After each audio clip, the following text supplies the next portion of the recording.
Friends, Radhe Radhe. इस video में last तक बने रहे। हमारे चैनल पे नए हैं तो सब्सक्राइब जरूर करें। उत्तर प्रदेश के एक छोटे से गांव में चारों ओर हरियाली फैली हुई थी।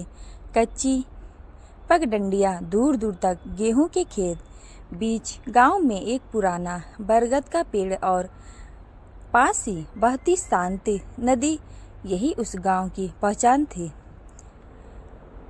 उसी गांव के किनारे एक छोटी सी झोपड़ी में रामू और उसकी माँ सरस्वती रहते थे। घर छोटा था, दीवारें मिट्टी की थी और छत पर खपरे लगे थे, लेकिन उस घर में प्यार और अपनापन भरा हुआ था। रामू बचपन से ही समझदार था। उसके पिता का देहांत तब हो गया था जब वह बहुत छोटा था। माँ ने ही उसे पाला पोसा कर बड़ा किया। सरस्वती दिन भर मेहनत करती, कभी खेतों में काम करती, कभी किसी के घर सफाई। राजू स्कूल जाता, लेकिन पढ़ाई के साथ साथ माँ का हाथ भी बटाता। शाम को वह नदी किनारे बैठकर अपनी किताबें पढ़ता और सोचता, एक दिन मैं माँ को आराम दूंगा। माँ बेटे के बीच ऐसा संबंध था कि वे बिना कहे एक दूसरे का मान समझ जाते थे। गरीबी थी पर शिकायत नहीं थी। दूसरा पाठ, कठिन समय और बड़ा निर्णय। एक साल गांव में भयंकर सूखा पड़ा। बारिश नहीं हुई, खेत सूख गए, कुएं का पानी भी कम होने लगा, काम मिलना बंद हो गया। गांव के कई लोग शहर की ओर जाने लगे। सरस्वती की चिंता बढ़ने लगी। रात को वह चुपचाप भगवान से प्रार्थना करती। रामू यह सब देखता और मन ही मन कुछ सोचता रहता। एक दिन उसने माँ से कहा, अम्मा, अब मैं बड़ा हो गया हूँ, मैं शहर जाऊँगा और काम करूँगा। सरस्वती पहले तो घबरा गई। उसे डर था कि उसका बेटा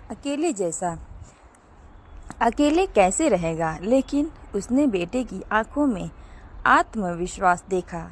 उसने कांपते हाथों से उसके सिर पर हाथ रखा और आशीर्वाद दिया। रामू शहर पहुंचा। वहां की भीड़, शोर और ऊंची इमारतें देखकर वह घबरा गया, पर हिम्मत नहीं हारी। उसे एक किराने की दुकान पर काम मिल गया। वह सुबह से रात तक मेहनत करता, दुकान साफ करता, ग्राहकों से विनम्रता से बात करता और मालिक के काम में पूरी लगन से हाथ बटाता। उसकी ईमानदारी देखकर दुकान के मालिक ने उसका वेतन बढ़ा दिया। रामू हर महीने कुछ पैसे माँ को भेजता और एक पत्र भी लिखता, अम्मा, आप चिंता मत करना, मैं ठीक हूँ। गांव में जब डाकिया चिट्ठी लाता तो सरस्वती की आंखें खुशी से चमक उठती। तीसरा पाठ, मेहनत का फल और सच्ची खुशी। 3 साल बीत गए। रामू ने थोड़े थोड़े करके अच्छे पैसे बचा लिए। उसने विश्वास किया कि अब वह अपने गांव लौटेगा। जब वह गांव पहुंचा तो माँ उसे देखकर रो पड़ी। बरगद के पेड़ के नीचे पूरे गांव के लोग इकट्ठा हो गए।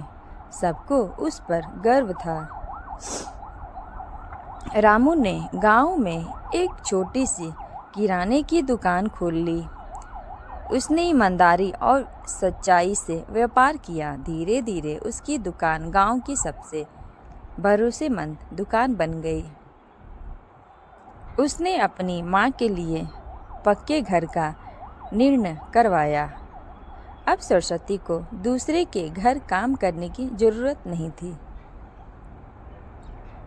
रामू ने गांव के बच्चों के लिए शाम को मुफ्त पढ़ाई भी शुरू कर दी। वह चाहता था कि कोई भी बच्चा गरीबी की वजह से अपने सपनों से दूर ना हो। एक शाम माँ ने कहा, बेटा, तूने सिर्फ हमारा नहीं पूरे गांव का नाम रोशन कर दिया। रामू मुस्कुराया और बोला, अम्मा, आपकी दुआओं के बिना यह सब संभव नहीं था। अब उनके घर में खुश, सम्मान और सच्ची खुशी थी। सीख, कठिनाइयाँ इंसान के परीक्षा लेती है, लेकिन मेहनत, ईमानदारी और माँ का आशीर्वाद हर सपने को सच कर सकता है। तो फ्रेंड, अगर ये कहानी अच्छी लगी हो तो वीडियो को लाइक ज़रूर करें और हमारे वीडियो को वॉच करें। इस वीडियो के अपने दोस्तों के साथ शेयर करना ना भूलें। मिलते हैं नेक्स्ट वीडियो में, तब तक के लिए बाय बाय।